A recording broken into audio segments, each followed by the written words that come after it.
అందరికీ నమస్కారం and welcome to I dream special series next episode of queen. Queen అంటే మహారాణి అని అర్థం. కొంతమందిని చూస్తే నిజమైన ఆస్తి ఇదేనా అని మళ్ళీ మనకు ఒక ఆలోచన కలిగేలాగా ఉంటారు. ఎందుకంటే కోట్లు సంపాదించిన గొప్ప గొప్ప విజయాలు సాధించిన మహిళా మనులు కూడా ఒక పాయింట్ అయ్యాక మనం సంతృప్తిగా ప్రశాంతంగా ఉండడమే కదా నిజమైన ఆస్తి అని గ్రహించుకుంటారు.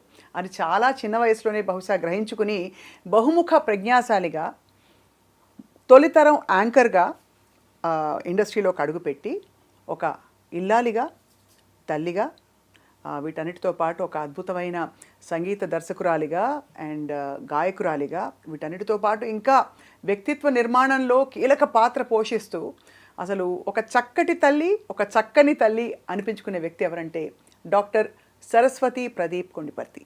వారితో మాట్లాడబోతున్నాం. సరస్వతి గారంటే ప్రదీప్ గారి మిస్సెస్గా అందరికీ తెలుసు. వీళ్ళిద్దరిని చూస్తే అబ్బా ఏంటి లవ్ బర్డ్స్ అనిపిస్తుంది. ఇంతకీ వీళ్ళ పెళ్ళి ఎలా జరిగింది, ఆవిడ ప్రయాణం ఎలా మొదలైంది, ఎలా కొనసాగుతుంది, so much about life with doctor Saraswati. Saraswati గారు నమస్కారం. Thank you Swapna, thanks a lot. You actually genuinely look so content all the time. మీకు ఎప్పుడు మనసు కష్టం రాకూడదు, కానీ రాలేదు అని అనిపిస్తుంది. నిజమేనా? అది ఇంపాసిబుల్. అంతేనా? హ్యూమన్స్ అంటే ఉంటాయి, ఎమోషన్స్ ఉండకుండా ఎలా ఉంటాయి. కాకపోతే the way how we balance అనేది ఇంపార్టెంట్. మనుషులు అన్న తర్వాత ఎమోషన్స్ లేకపోతే అసలు మనిషే కాదు. అన్ని రకాల ఎమోషన్స్ ఉంటాయి, కోపం, సంతోషం, బాధ, దుఃఖం, ఎక్సైట్మెంట్ అన్నీ ఉంటాయి. కాకపోతే మన మెచ్యూరిటీ ఎక్కడ వస్తుందంటే how quickly we come back to normalcy. అన్నీ వస్తాయి. అన్నీ కాకపోతే మేము ఇద్దరము కూడా ఒకళ్ళకొకళ్ళు ఉన్నాం కాబట్టి we are able to balance that. మీరు ఫస్ట్లో మిమ్మల్ని చూసినప్పుడు అమ్మో ఇప్పుడు చాలా రిజర్వ్డ్ ఏమో అని అనిపించేవారు. నిజంగానే మీరు కొంచెం మితభాషే. అవును. ఎక్కువ గలగలా నవ్వేసి గట్టిగా చేసేది. ఈ వ్యక్తిత్వం మీకు ఇన్ఫ్లుయెన్స్ ఎక్కడి నుంచి వచ్చింది? చిన్నప్పటి నుంచి ఉంది. మాది చాలా కోజీ ఫ్యామిలీ. మా అమ్మ నాన్నగారు, మా నాన్నగారు బ్యాంకర్, మా మదర్ గృహిణి, ఇద్దరు తమ్ముళ్ళు, నేనే పెద్ద ఇంట్లో. కానీ మా ఇంట్లో అసలు ఏం డిఫరెన్స్ లేదు. అమ్మాయిలకి అబ్బాయిలకి అట్లా కూతురు కొడుకు అనే డిఫరెన్స్ లేదు. మా నాన్నగారు చాలా అంటే చాలా ఫార్వర్డ్, అడ్వాన్స్డ్. ఆయన చాలా కృషి చేశారు బ్యాంకింగ్ రంగంలో. ఆయన చాలా అంచెలంచెలుగా ఎదిగి, ఎందుకు చెప్తున్నానంటే అటువంటి ఒక అట్మాస్ఫియర్లో పెరిగాను నేను. ఒక పక్కన నాన్న అంటే భయం, భక్తి, అమ్మని చూసి అమ్మ పేషెన్స్, ఇవన్నీ కూడా నా మీద ఇన్ఫ్లుయెన్స్ చేసి ఉండొచ్చు. పైగానేమో మీరు అన్నట్టుగా నేను మొదటి నుంచి కొంచెం నాతో నేను అన్నట్టుగానే ఉన్నాను. ఉంటారు ఫ్రెండ్స్ ఉండేవాళ్ళు, సంగీతం, అన్ని చదువు అన్నీ ఉండేవి. కానీ అంత బయటికి గట్టిగా ఎక్స్ట్రావర్ట్గా లేనప్పుడు, కొంతవరకు ఇంట్రావర్ట్గానే ఉండేదాన్ని. చిన్నప్పుడు మీకు క్లియర్ విజన్ ఉండేది, ఎందుకంటే ఒక టైంలో అంత క్లారిటీ ఉండేది కాదు. పెద్ద ఏమవుతావు, ఏమవ్వాలని. ఏదో పాట ఇంట్లో నేర్చుకోవడం అందరికీ ఆనవాయితీ, చాలా మందికి అలా వచ్చేసి ఉంటుంది. బట్ మీరు అనుకుని సింగర్ అవుదామని పాట నేర్చుకున్నారా ఏమన్నా? నాకు నిజం చెప్పాలంటే నా గోల్ డాక్టర్ అవ్వాలని. అసలు ఎంత ఉండేదంటే మా చిన్నప్పుడు మా అత్తయ్య ఒకరు అడిగేవారు అనమాట, ఎప్పుడు నీకు తెల్లకోట నల్లకోట అని. అప్పట్లో అవే ఆప్షన్స్, ఇంకేం లేవు. లాయరా, డాక్టర్? తెల్లకోట అనేది అనమాట. అంత ఇష్టం, ఏంటో తెలియని ఫ్యాసినేషన్ డాక్టర్ అవ్వాలి అని. ఇంటర్మీడియట్ బైపీసీ తీసుకుని నానా కష్టాలు పడి ఎంసెట్లో రాక ఎంబీబీఎస్ అలాంటి అనుభవాలు అయినాయి. కాకపోతే బీడిఎస్లో వచ్చింది. అప్పట్లో డెంటల్కి మనకి పెద్ద అంత ఇంట్రెస్ట్ లేదు, దాని విలువ తెలియదు కాబట్టి తీసుకోలేదు. So I continued my studies. చదువు మాత్రం ఆపలేదు. ఎంఏ ఇంగ్లీష్ లిటరేచర్ చేశాను. చదువుకుంటున్నప్పుడు మ్యారేజ్ చేసేసారు. కానీ ఆ రోజుల్లో అంటే this was I think way back in the late 80s. And అప్పట్లో మీరు ఎంఏ ఇంగ్లీష్ లిటరేచర్ చేయడం కూడా పెద్ద విశేషమే. చాలా లిబరల్ ఫ్యామిలీ అయి ఉంటుంది మీద అనిపిస్తుంది. మా నాన్నగారు he himself was very educated. అవును, సెల్ఫ్ మేడ్ పర్సన్. మీ పెళ్ళి ప్రదీప్ గారితో అవడం అన్నది మీ ఇద్దరిది లవ్ మ్యారేజ్ అని మేము అందరం వాదించుకుంటాం. అవునా? కాదా? Marriage love. అంతేనా? అంతే. అది ఆ మ్యారేజ్ లవే ఏమిటో తెలుసుకోవాలనిపిస్తుంది. ఎందుకంటే అందరూ పెళ్ళయ్యాక ఏదో అయిపోతుంది లైఫ్, అలా అయిపోతుంది, ఇలా అయిపోతుంది అని జోకులు సగం. పెళ్లి మీద చాలా జోకులు ఉన్నాయి మీకు తెలుసు. ఇప్పుడు మరీ ఎక్కువైనాయి. అదే ఈ మధ్య కాలంలో చాలా ఎక్కువైపోయినాయి. ప్రదీప్ గారు మీరు ఆయన కలిసినప్పుడే he was TV star, cinema star కదా. హీ వాజ్ ఆల్రెడీ 3 సినిమాల్లో యాక్ట్ చేసి వెనక్కి వచ్చి చార్టెడ్ అకౌంటెన్సీ చేసి ఫస్ట్ సీరియల్ ప్రొడ్యూస్ చేసి డైరెక్ట్ చేసిన వ్యక్తి ఆయన అప్పటికే. సో ఆయన ప్రొఫైల్ మీ దగ్గరకు వచ్చినప్పుడు ఏమనుకున్నారు? అదే కదా గమ్మత్తైన విషయం ఏంటంటే, మీరు ఇందాక అడిగారు ఇంట్లో ముందు నుంచి క్లియర్ విజన్ అంటే చదువు బాగా గోల్ ఉండేది. ఐఏఎస్ చదవాలి, ఐఏఎస్ అటెంప్ట్ చేయాలని ఉండేది ఇంగ్లీష్ చేస్తున్నప్పుడు. అండ్ సంగీతం అనేది చిన్నప్పటి నుంచి 10th క్లాస్ నుంచే ఇష్టం కాబట్టి ఒక వీణ బాగా ఇష్టం ఉండేది. మండా వనజ గారు అని ఉండేవారు, విజువల్లీ ఛాలెంజ్డ్ టీచర్ గారు. ఆవిడ దగ్గర మొదలుపెట్టి అది కంటిన్యూగా చాలామంది 3-4 టీచర్ల దగ్గర నేను కంటిన్యూ చేసుకున్నాను. అయితే చదువు మాత్రం కంటిన్యూస్గా ఏదైనా చేయాలి. ఎంఏ చేసేటప్పుడు ఒక పిహెచ్డి చేయాలి, డాక్టరేట్ చేయాలి అని ఉండేది, ఐఏఎస్కి అటెంప్ట్ చేయాలని ఉండేది. ఎప్పుడు నా ఆలోచన అంతా అటువైపు ఉండేది. ఈవెన్ మా ఫాదర్ కూడా చదువుకుంటున్న అమ్మాయి ఇంట్లో ఒకతే కూతురు ఫలానా. మా నాన్నగారు చాలా పేరున్న వ్యక్తి. ఆయన SBHలో 2 సార్లు కూడా కన్సిక్యూటివ్ ఇయర్స్లో డైరెక్టర్ ఆన్ ద బోర్డ్గా చేశారు. All India bank officers association సెక్రటరీగా చేశారు. ఇప్పటికీ మీరు SBIలో మర్జ్ అయిపోయినా ఎక్కడ ఏ మారుమూల బ్యాంకులో అడిగినా ఆయన పేరు చాలా ఫెమిలియర్. డాక్టర్ అనంత కృష్ణ అని. డాక్టర్ అయినా ఆఫ్టర్ రిటైర్మెంట్ అయిన తర్వాత PhD చేశారు సంస్కృతంలో. సో అంత లెర్నెడ్ పర్సన్ ఆయన బ్యాంక్లో ఉన్నప్పుడే బ్యాంకింగ్లో ఉండే CIIB అంతా చేశారు, MA ఇంగ్లీష్ చేశారు. ఆయన చెయ్యనిది లేదు. కంప్యూటర్ అప్లికేషన్స్ అంటే ఎప్పటికప్పుడు నేర్చుకోవాలి, ఏదో ఒకటి ఎదగాలి, తెలుసుకోవాలి, కొత్త నెక్స్ట్ ఈ తరం వాళ్ళతో కనెక్ట్ అవ్వాలి. ఆయనకున్నదే నాకు వచ్చింది. సో నేను కూడా ఎప్పటికప్పుడు అప్గ్రేడ్ చేసుకున్నాను. మీరు అడిగిన ప్రశ్న, నేను MA ఫైనల్ ఇయర్లో ఉన్నప్పుడు there was no thought of marriage and all. మా 2-3 మామూలుగా మీ అమ్మాయి ఉంది కదా అని అడిగితే మా అమ్మాయికి ఇప్పుడే చెయ్యము, చదువుకుంటుంది, ఇలాంటివన్నీ ఉంటాయి కదా. మరి సమ్ము ఉంటుంది. మా నాన్నగారు IASకి కోచింగ్ ఇప్పిద్దాం అనేసి వాళ్ళ ఫ్రెండ్ ఒక ఆయన బ్యాంకులోనే ఒక ఫ్రెండ్ని అడిగితే నేను ఆ కోచింగ్ డీటెయిల్స్ తీసుకొస్తా అని చెప్పేసి నన్ను చూసి వచ్చి కలిసి తెల్లవారి ప్రదీప్ గారి డీటెయిల్స్ తీసుకొచ్చేసారు. I was in the mid of my second year MA చదువుకుంటున్నాను. మా నాన్నగారు అసలు అప్పటిదాకా అసలు పెళ్ళి ఇప్పుడు కాదు, ఇంకా చాలా టైం ఉంది. ఐ వాజ్ 21 అనేప్పటికీ అనుకున్న వ్యక్తి ఎందుకునో నన్ను చూడంగానే ప్రేమలో పడిపోయారు ప్రదీప్ గారితో. అంటే మా నాన్న, my father loved Pradeep, that was the love marriage. But later part ఏంటంటే మా అత్తగారు మామగారు మా ఇంటికి వచ్చారు. ఫస్ట్ అసలు పెళ్లి చూపులు ఇవి ఏమీ లేవు, తెలీదు. వాళ్ళు మా నాన్నగారు ఫ్రెండ్స్ ఏమో అనుకున్నాను. వచ్చారు, మాట్లాడాను, చాలా ఫ్రెండ్లీగా ఉన్నారు. మా in-laws are they were very good. మా అటాచ్మెంట్ వాళ్ళు ఇప్పుడు లేరు, బట్ స్టిల్ వాళ్ళు ఎప్పటికీ మా హార్ట్లో ఉంటారు. ఎందుకంటే వాళ్ళ కూతుర్లు లేరు, మమ్మల్ని కూతుర్లాగా చూసుకున్నారు, అంత బాగా ఉండేవారు. సో ఆమె ఇవన్నీ కబుర్లకు కాదు. కాఫీ కప్పులు పట్టుకుని అలా వెళ్ళారా? లేదమ్మా, అదే చెప్తాను. మా అత్తయ్య గారి పక్కన కూర్చుని నేను ఆవిడతో మాట్లాడుతున్నాను, ఆవిడేమో అన్నీ అడుగుతున్నారు చదువు గురించి, వీటి గురించి. నేను కూడా వాళ్ళ ఇంటి విషయాలు, మీకు అమ్మాయిలు లేరండి, అది ఇదని మాట్లాడాను. నాకు తెలియదు, ఐ నెవర్ న్యూ దట్ వాళ్ళు పెళ్ళి మ్యాచ్కి వచ్చారని తెలీదు అసలు అటువంటి ఐడియా లేదు. పాట పాడారా? తర్వాత లేదు తర్వాత ప్రాపర్ పెళ్లి చూపులు అయినాయి. ఇది నేను జస్ట్ ప్రీ మ్యారేజ్ పెళ్లి చూపులు ప్రీ రిలీజ్ ఈవెంట్ లాగా అదే కదా. వచ్చారు, అక్కడ పెయింటింగ్స్ చూసారు. నేను బాగా ఫైన్ ఆర్ట్స్లో బాగా ఇంట్రెస్ట్ ఉండేది, ఏదో పెయింటింగ్స్, తర్వాత ఈ సంగీతం ఇవన్నీ ఉండేవి. నా పెయింటింగ్ చూసారు, అప్రిషియేట్ చేశారు, అంతా బాగా మాట్లాడారు. తర్వాత కట్ చేస్తే మా నాన్నగారు చెప్పారనమాట.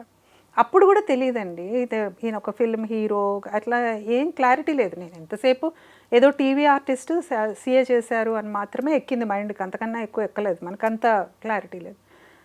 సో నాకు ఆ పెళ్లి చూపులు తతంగం కూడా ఇష్టం లేదు. చాలా ఒక రకమైన అజిటేటింగ్గా ఉండేదాన్ని. ఇవన్నీ మనకి ఇష్టం లేదు, కన్వెన్షనల్గా అవన్నీ ఇష్టం ఉండే. అప్పట్లో మన మహిళా సభలో చదివినప్పుడు ఇది వేరు కదా, గ్యాంగ్, విమెన్ గ్యాంగ్, మాటలు, కబుర్లు, చర్చలు, ఇవన్నీ.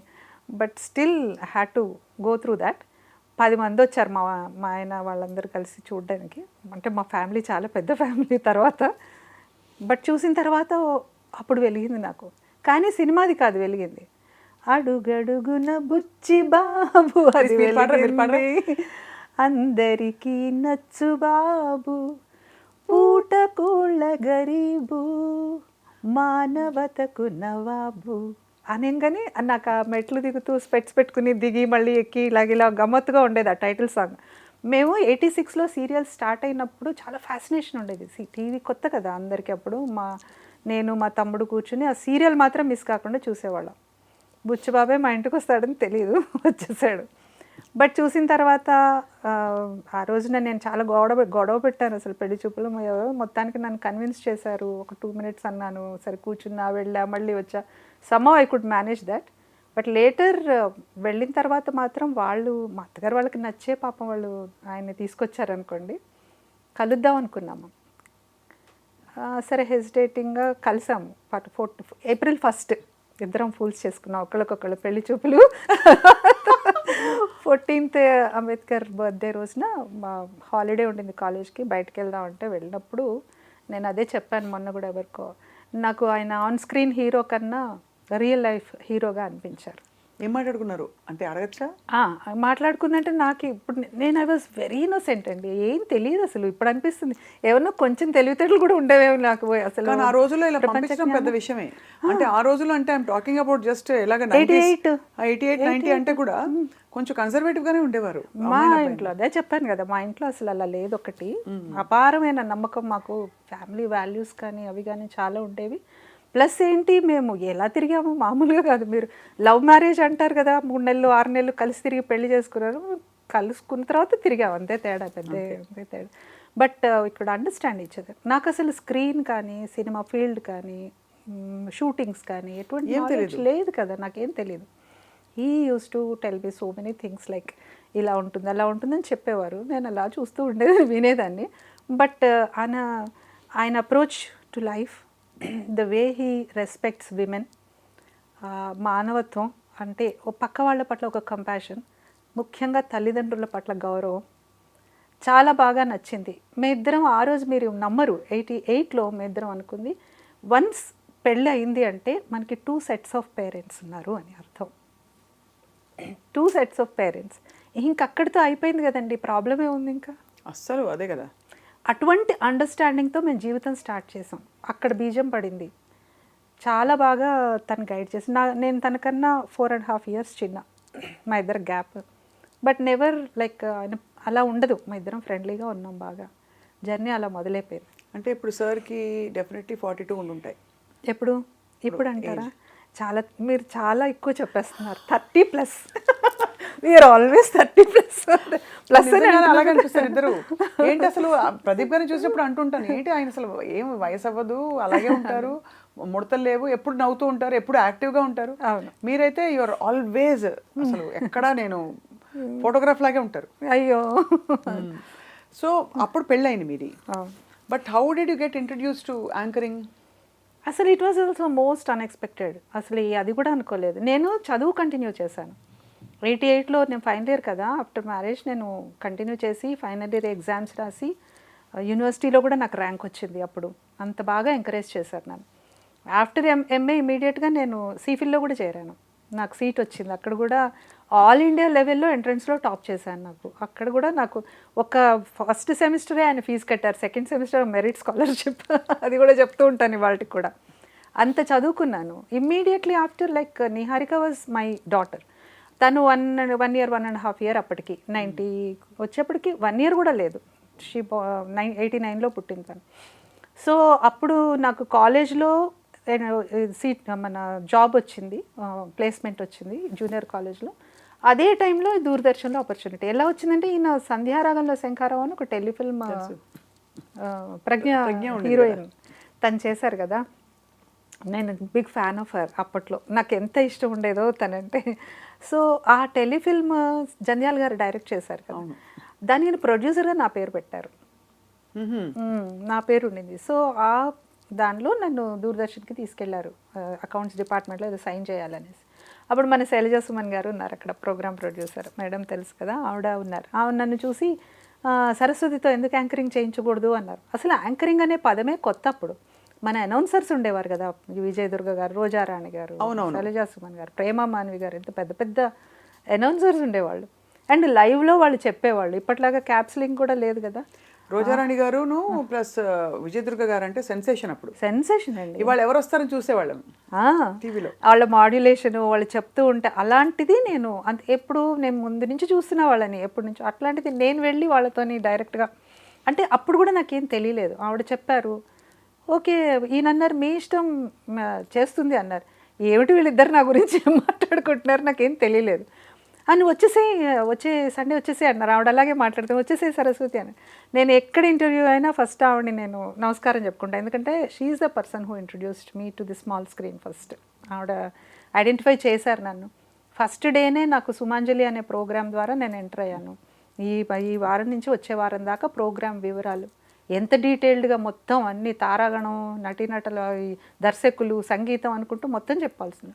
రాత్రి 7 గంటలకు వచ్చేదండి అనుకుంటా, గుర్తు రావట్లేదు అసలు నాకు. మొన్నటి నుంచి ట్రై చేస్తున్నాను. ఫస్ట్ సుమాంజలి దానికి సిగ్నేచర్ ట్యూన్ కూడా ఉండేది. చాలా అంటే చాలా హిట్ అయింది ఆ ప్రోగ్రామ్ కూడా. అంటే చూసేవాళ్ళు వారం అంతా ఏమొస్తుంది అని చూసేవాళ్ళు.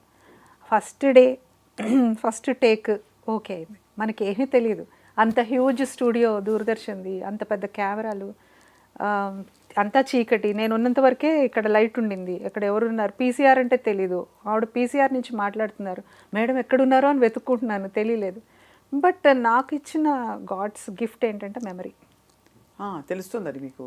అది నాకు ఇప్పుడు ఈ రోజున మీరు నాకు ఒక 20 పేజీల స్క్రిప్ట్ ఇచ్చినా 10 నిమిషాల్లో నేను మీకు చక్కగా చేయగలను. అంత అదైతే నాకు ఒక వరం. అది నేను ఎప్పుడు చెప్తూ ఉంటాను. పేరేంటి చెప్పండి. ఏంటి పేరు?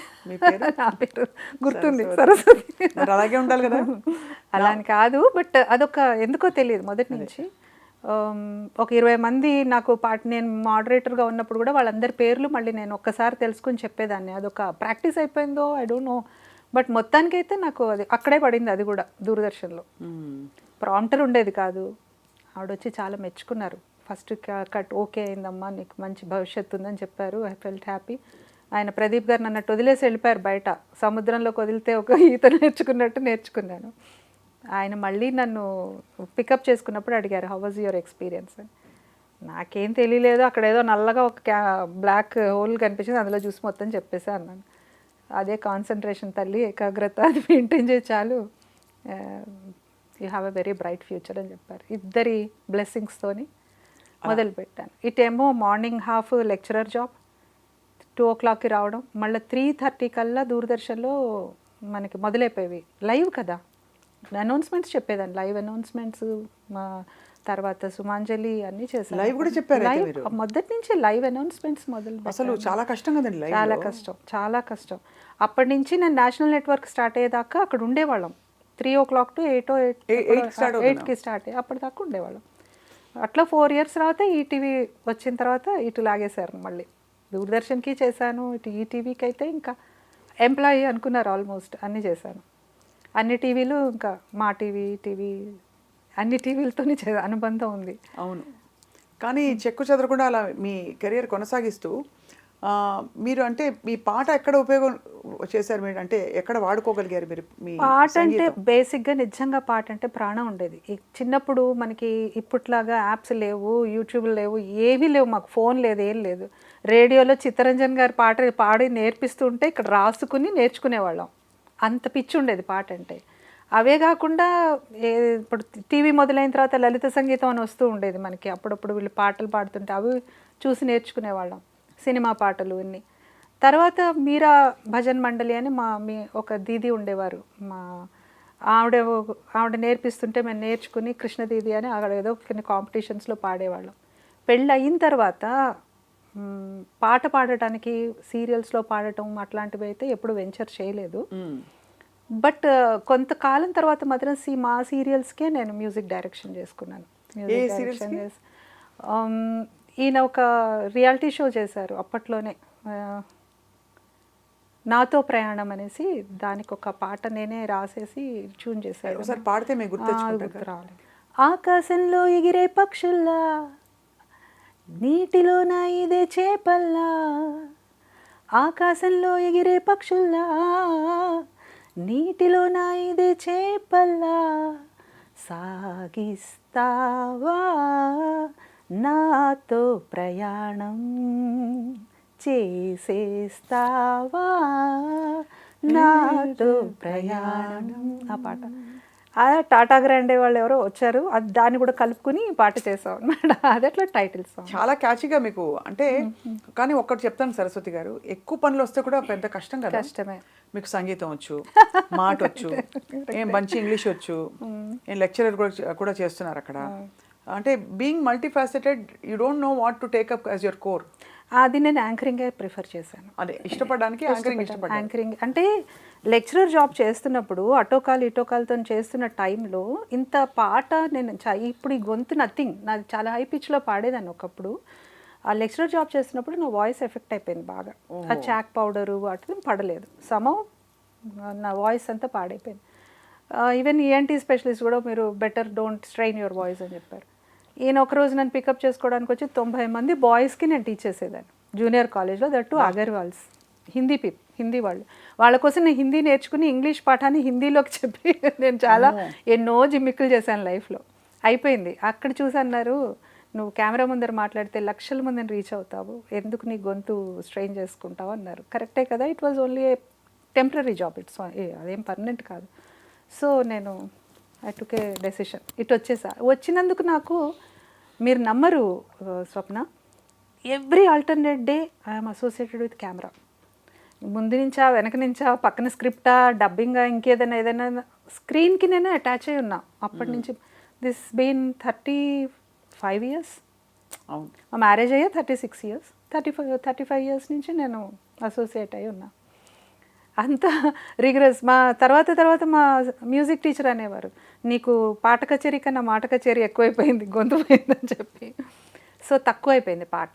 కాకపోతే ఇంకా నా పిల్లలు చాలా అద్భుతంగా పాడతారు, అందుకని ఐఎమ్ వెరీ హ్యాపీ. పర్వాలేదు, వాళ్ళు పాడుతున్నారు కదా, వాళ్ళు ఎక్సెల్ అవుతున్నారు అనేసి హ్యాపీగా అనిపిస్తుంది. గొడవపడ్డారా మీరు ప్రదీప్ గారు ఎప్పుడైనా? చాలాసార్లు. ఎందుకు గొడవపడం, ఎన్నో విషయాలు గొడవపడతాం. మీరు గొడవపడే టైప్లా కనిపించరు. గొడవ పడటం అంటే సరదాగా అంటున్నాను. ఎప్పుడు మా ఇద్దరికి అభిప్రాయ భేదాలు చాలా తక్కువ అసలు నెగ్లిజిబుల్ అని. ఎలా ఎవరు గివిన్ చేస్తారు? ఏది అంటే ఏదైనా ఒకటి, ఏదైనా అంటే మా ఇప్పుడు ఈ నెల లోన్ తీసుకుని ఆ కార్ కొనాలా వద్దా, లేకపోతే ఆ బైక్ కొనాలా వద్దా, ఇప్పుడు ఎందుకండి ఈ ఖర్చు, కావాలి, అలాంటివి లేవు. అలాంటివి లేవు. అంటే ఫార్చునేట్లీ ఏమైందంటే మా ఇద్దరికి కూడా నేను జాబ్ టేకప్ చేయలేదు ఎప్పుడు. యాంకరింగ్ చేస్తూ వచ్చాను. యాంకరింగ్ అనేది పార్ట్ టైమే కదా, నేను ఎక్కడ అది జాబ్గా చేరలేదు. చాలామంది ఛానల్స్ అడిగారు కానీ నేను ఎప్పుడు, ఎందుకంటే నా ప్రిఫరెన్స్ ఫ్యామిలీకి ఇచ్చాను. ప్రదీప్ గారు చాలా బిజీగా ఉండేవారు, సీరియల్ ప్రొడక్షన్స్, సీరియల్ యాక్ట్ చేయడాలు, ఆయన ప్రొడక్షన్స్ చాలా చేశారు. ఒక స్టేజ్లో చాలా హ్యూజ్గా నష్టపోయాం. అవును, చెప్పారు ప్రదీప్ గారు మనకి ఐ డ్రీమ్లో వచ్చిన ఇంటర్వ్యూలో చెప్పారు. చాలా హ్యూజ్గా నష్టపోయిన టైంలో కూడా చాలా ధైర్యంగానే ఉన్నారు. కష్టపడ్డాం కానీ ఎప్పుడు వెనకడుగేయలేదు. సీరియల్స్ ప్రొడక్షన్ మాత్రం వద్దనుకున్నాం. ప్రొడక్షన్లోకి వెళ్ళదు, పెద్ద పెద్ద బ్యానర్స్ వచ్చేసాయి, చాలా పెద్ద బ్యానర్స్ చెన్నై నుంచి అక్కడి నుంచి వచ్చేసిన తర్వాత మనలాంటి చిన్న ప్రొడ్యూసర్స్ బతకడం కష్టమైపోయింది అప్పట్లో. అండ్ చాలా మంది ఎగ్గొట్టేశారు కదా పేమెంట్లు అవి. దాంతో ఏం చేసామంటే ప్రొడక్షన్ ఆపేసాము. బట్ ఈ డాక్యుమెంటరీస్ కానీ లేకపోతే యాడ్ ఫిల్మ్స్ చాలా చేసాము, కార్పొరేట్ ఫిల్మ్స్ చేసాము. ఫిల్మ్ మేకింగ్ ఆపలేదు, సీరియల్స్ ఆపాము అంతే. అందులో ఏమైందంటే నేను కూడా స్క్రిప్ట్ రైటింగ్ కానీ, మ్యూజిక్ కంపోజ్ చేయడం కానీ, వాయిస్ ఓవర్లు ఇవ్వడం కానీ, ఐఎమ్ ఆల్సో అసోసియేటెడ్. మొదటి నుంచి కూడా తనతో అసోసియేట్ అయిందాను కాబట్టి కష్ట నష్టాలు తెలిసిపోయినాయి. క్వశ్చనింగ్ అనేది ఎక్కడ, ఇప్పుడు నేనేదో ఒక లెక్చరర్ జాబ్ చేస్తున్నాను, ఆయన ఇందులో ఉన్నారనుకోండి, నాకంత అవగాహన ఉండదు ఆయన ఫీల్డ్ గురించి. అవునవునవును. ఈయన ధైర్యం, అసలు మన ఫీల్డ్ పట్ల ఎంత గౌరవము అది ఉందంటే నన్ను, మా అమ్మాయిని, అందరినీ ఎంకరేజ్ చేశారు. మన ఫీల్డ్ అనగానే కొంతమందికి చాలా చిన్న చూపు ఉంటుంది, అలా ఉంటే ఆయన ఎందుకు చేస్తారు. అవును, ఇట్స్ వెరీ డిసిప్లిన్ ఫీల్డ్ అంటే మందే అనిపిస్తుంది నాకు. నాకెక్కడ ఏ ప్రాబ్లం రాలేదు టచ్ వుడ్ ఇప్పటిదాకా. ఇన్ఫ్యాక్ట్ ఈ context I want to ask you, మీరేమో ఒక మామూలు అంటే ఈ మీడియా ఎక్స్పోజర్ లేని కుటుంబం నుంచి వచ్చారు. ఒక ఫిల్మ్ స్టార్ ప్లస్ ఒక యాక్టర్ ప్లస్ ప్రొడ్యూసర్ని పెళ్లి చేసుకున్నారు. మీకు నమ్మకం ఎలా కలిగింది ప్రదీప్ గారి మీద? చెప్పాను కదా, ఆయన అసలు మనిషిగా నాకు ఫస్ట్ నచ్చారు. ఇవన్నీ పక్కన నమ్మకం అంటే ఐఎమ్ సేయింగ్, ఇప్పుడు ఇక్కడ so many women in the industry and ప్రతి భార్యకి ఉంటుంది. ఎంత ఇవాల్వ్ అయినా ప్రతి భార్యకి ఒక చిన్న అరే నెక్స్ట్ ఏంటి, అదే అందుకే కొంచెం ఎక్కువ మాట్లాడుతున్నారు, ఇవన్నీ వస్తాయి కదండి. తెలివిగా ప్రదీప్ గారు నన్ను కూడా ఇందులోకి నెట్టేశారు కదా. ఆన్ డే 1 నుంచి నేను అదే చెప్తున్నాను, I'm also equally associated. Correct. So you don't have those normal challenges. ఇప్పుడు నేను ఇక్కడ ఉన్నాను, మన ఇద్దరం మాట్లాడుకుంటున్నాం, ఇట్ మేబీ ఇంకేదో సీన్ అయి ఉండొచ్చు, నలుగురు ఉన్నారు చుట్టూ. అవును, ఇంత ప్రాక్టికల్గా నేను ఇక్కడ ఉండి నేను చూసినప్పుడు రేపు పొద్దున్న ఆయన నేను ఏమి అనగలుగుతాను, అడగాల్సిన పరిస్థితి ఐ నో దాట్ కదా. ఒక హీరోగా యాక్ట్ చేసినా లేదా ఇంకేదైనా రకంగా యాక్ట్ చేసినా ఒక ఇంటిమేట్గా ఏదైనా సీన్స్ యాడ్ చేసి మీకు ఇక్కడ నేను ఒకటి షేర్ చేసుకుంటా. అయితే మీరు నన్ను అంటున్నారు, మా మ్యారేజ్ సెటిల్ అయిన టైంలో ప్రదీప్ గారు పెళ్లి చూపులు పార్ట్ 2 చేస్తున్నారు. అప్పట్లో ఎక్స్టెన్షన్ వచ్చేది, మీకు గుర్తుందా? ఫస్ట్ 13 ఎపిసోడ్స్ తర్వాత ఎక్స్టెన్షన్ ఆఫ్ ద సీరియల్ వచ్చింది. ఎక్స్టెన్షన్ సీరియల్ను ఆయన చేస్తున్నారు. అప్పుడు Sudharani was the heroine, Sudharani అని ఉండేది అప్పట్లో. సో మా మ్యారేజ్ సెటిల్ అయినప్పుడు పెళ్లి ముందర ఉంటాయి కదా బట్టలు కొనడాలు, అల్లుడికి సూట్ కొనడాలు, ఇలాంటివి ఉంటాయి కదా. మా నాన్నగారు మా మావయ్య గారికి ఫోన్ చేసి, ప్రదీప్ గారు ఎక్కడున్నారు, ఆయనకి నేను సూట్ కొనాలి, ఆయన తీసుకుని వెళ్ళాలి, లేదా ఏదో మెజర్మెంట్స్ సమ్మవ్ ఆయన మాట్లాడారు. అంటే మీ ఇంటికి దగ్గరలోనే, అప్పుడు మేము ఇక్కడ ఉస్మానియా యూనివర్సిటీ దగ్గర ఉండేవాళ్ళం. నల్లకుంటలో ఎక్కడో ఒక దీక్షితులు గారని వాళ్ళ ఇంట్లో షూటింగ్ చేస్తున్నారు, దీక్షిత్ గారని ఉండే, అక్కడే ఉన్నారండి చెప్పారు. ఇక్కడ మా నాన్నగారు మా తమ్ముడు ఇద్దరు వెళ్ళారు. మా పెద్ద తమ్ముడు వెళ్ళేప్పటికి ఈయన చెప్తూ ఉంటారు వాళ్ళకి. కరెక్ట్గా ఈయన వెళ్ళే టైంకి సుధారాణి ఈయన పెళ్లి బట్టల్లో ఇద్దరు ఇలా హక్ చేసుకుని, ఇలా సుధారాణి మొహం ఇటువైపు ఈయన మొహం ఇటువైపు పెళ్లి చూపులు టైటిల్ సాంగ్ ఏదో షూట్ చేస్తారు. ఇలా అని ఇలా తలెత్తంగానే ఎదురుగుండా కాబోయే మావగారు కనిపించారు. గుండె డుబుక్కు మందిట ఈయనకి, ఏమనుకుంటారు అనేసి. మా నాన్నగారికి చాలా ఇంట్రెస్ట్. ఆయన మేము ఈ ఫీల్డ్లో లేమనే కానీ ఆయన చాలా ఇంటెలిజెంట్ అండ్ చాలా ఎక్స్పోజర్ ఉన్న వ్యక్తి. చాలా అంటే చాలా, దాన్ని ఏమంటారు, ఓపెన్ హార్ట్ కానీ తన ఐ డోంట్ నో, అంత విశాలమైన మైండ్ ఉన్న వ్యక్తి అనమాట ఆయన. ఆయన చాలా స్పోర్టివ్గా తీసుకున్నారు, ఎందుకంటే షూటింగ్ అంటే తెలుసు, ఇవన్నీ తెలుసు. మనమే డైరెక్ట్గా మనం కనెక్ట్ అయ్యలేం కానీ వీ నో ఎవ్రీథింగ్. అంత ఇప్పుడు అలాంటి కన్జర్వేటివ్ అంత నారో మైండ్ ఉన్న వాళ్ళం అయితే అసలు చేసుకునే కదా. కానీ ఇట్స్ ఆల్సో గ్రేట్ దట్ ఆ టైంలో మీకు ఇది అన్స్టేబుల్ ఇన్కమ్ కదా, ఇందులో రేపు ఏం జరుగుతుందో అనే క్వశ్చన్ కూడా లేకుండా వచ్చారు మీరు. జాబ్ లేదు ఏం లేదు, జస్ట్ అంటే ఒక నెల వస్తే బాగా వస్తాయి, రెండో నెల చెప్పలేం కదా, acting and all media actually for that matter. So అయితే అలా మీరు రంగంలోకి దిగి మొత్తం అంత బహుముఖాలు.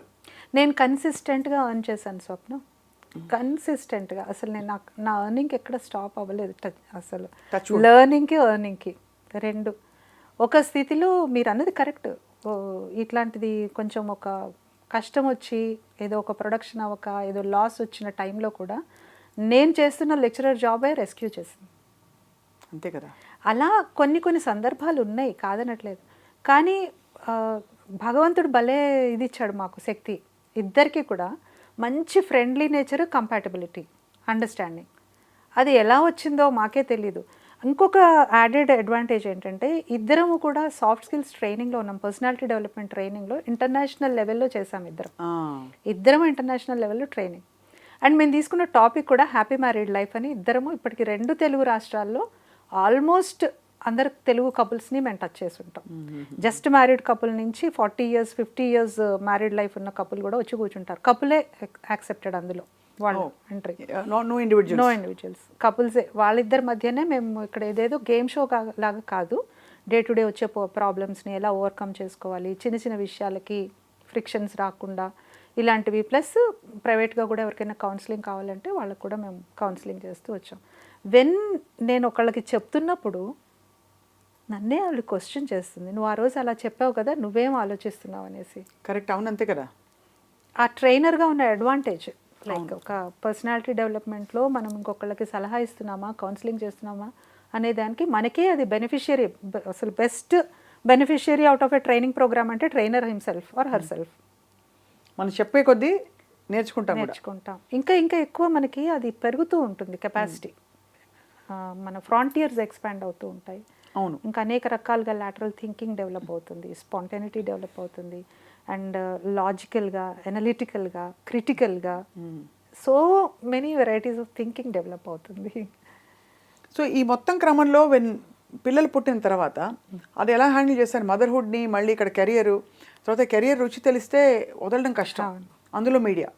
అన్ని ఛానల్స్కి నేను రుణపడి ఉంటాను, నేను వర్క్ చేసిన ఛానల్స్ అన్ని నాకు. ఎందుకంటే అన్ని మ్యాక్సిమం స్టూడియో బేస్డ్ చేశాను. పిల్లలు చిన్నగా ఉన్నప్పుడు ఎక్కువ స్టూడియో బేస్డే చేశాను. నాకు తగ్గట్టుగానే నాకు ఆ స్టూడియో టైమింగ్స్ ఉండేవి. వీళ్ళు స్కూల్కి వెళ్ళినప్పుడు వచ్చేదాన్ని, వాళ్ళు వచ్చేప్పటికి వెళ్ళిపోయేదాన్ని, అది వాళ్ళకి తెలియదు కూడా. మీరు నమ్మరు, ఆ టైంలో నాకు ఎన్ని యాక్టింగ్ ఆఫర్స్ వచ్చాయో. చాలా అంటే చాలా, సినిమాలే, సీరియల్స్ కాదు, ఎక్కువ పెద్ద పెద్ద బ్యానర్ మూవీసే ఆఫర్ చేశాయి. కానీ నేను ఎప్పుడు అసలు యాక్టింగ్ వైపు కూడా చూడలేదు. ఎందుకలా?